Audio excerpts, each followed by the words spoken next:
ನಾನು ಇವತ್ತು ಬೆಳಿಗ್ಗೆ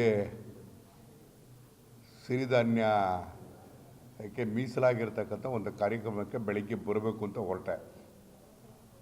ಸಿದ್ದರಾಮಯ್ಯನವರು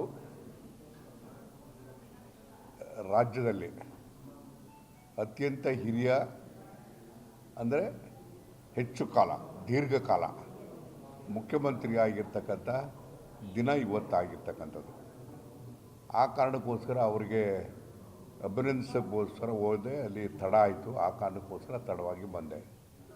ಯಾವುದೇ ಕಾರಣಕ್ಕೂ ಕೂಡ ಈ ಕೃಷಿ ಪೂರಕವಾಗಿರ್ತಕ್ಕಂಥ ಕಾರ್ಯಕ್ರಮಕ್ಕೆ ನಾನು ತಪ್ಪಿಸೋದಿಲ್ಲ. ಯಾವತ್ತೂ ಕೂಡ ಬರ್ತೇನೆ.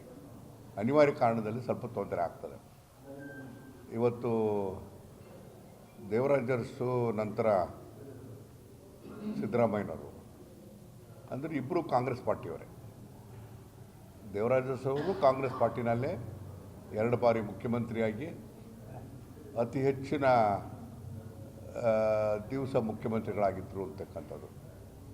ಅಷ್ಟೇ ದೊಡ್ಡ ಪ್ರಮಾಣದಲ್ಲೂ ಕೂಡ ಸಿದ್ದರಾಮಯ್ಯನವರು ಕೂಡ 2 ಬಾರಿ ಮುಖ್ಯಮಂತ್ರಿಯಾಗಿ ಅವರ ದೇವರಾಜ ಅರಸು ಅವರ ದಾಖಲೆಯನ್ನು ಮುರಿಯುವಂಥ ಕೆಲಸವನ್ನು ಕೂಡ ಮಾಡಿದ್ದಾರೆ.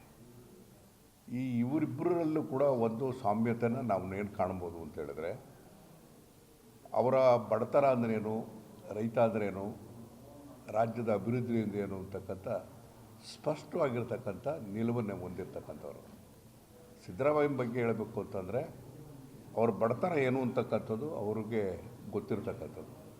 ಹಾಗಾಗಿ ಅಧಿಕಾರಕ್ಕೆ ಬಂದ ಮೇಲೆ ಕಾಂಗ್ರೆಸ್ ಪಾರ್ಟಿಯನ್ನು ಬಳಸ್ಕೊಂಡು ಯಾವುದೇ ರೀತಿಯಲ್ಲೂ ಕೂಡ ಜನಪರವಾಗಿರ್ತಕ್ಕಂಥ ಕಾರ್ಯಕ್ರಮಗಳನ್ನ ಕೊಡ್ತಕ್ಕಂಥ ಕೆಲಸವನ್ನು ಮಾಡಿದರು. ಅದರಲ್ಲಿ ದೊಡ್ಡ ಪ್ರಮುಖವಾದಂಥ ಕಾರ್ಯಕ್ರಮ ಅಂದರೆ ಹಸುಮುಕ್ತ ಕರ್ನಾಟಕವನ್ನಾಗಿ ಮಾಡಬೇಕು ಅಂತಕ್ಕಂಥದ್ದು. ಆ ಕಾರ್ಯಕ್ರಮಕ್ಕೆ ತಂದೆ ಆದಂಥ ಕೊಡುಗೆಯನ್ನು ಕೊಟ್ಟು ಇವತ್ತು ಕಾರ್ಯಕ್ರಮವನ್ನು ಮುಂದುವರಿಸ್ಕೊಂಡು ಬರ್ತಾಯಿದ್ದಾರೆ. 2012ರಿಂದಲೂ ಕೂಡ ಆ ಕಾರ್ಯಕ್ರಮ ಮುಂದುವರಿಸ್ಕೊಂಡು ಬರ್ತಾಯಿದ್ದಾರೆ.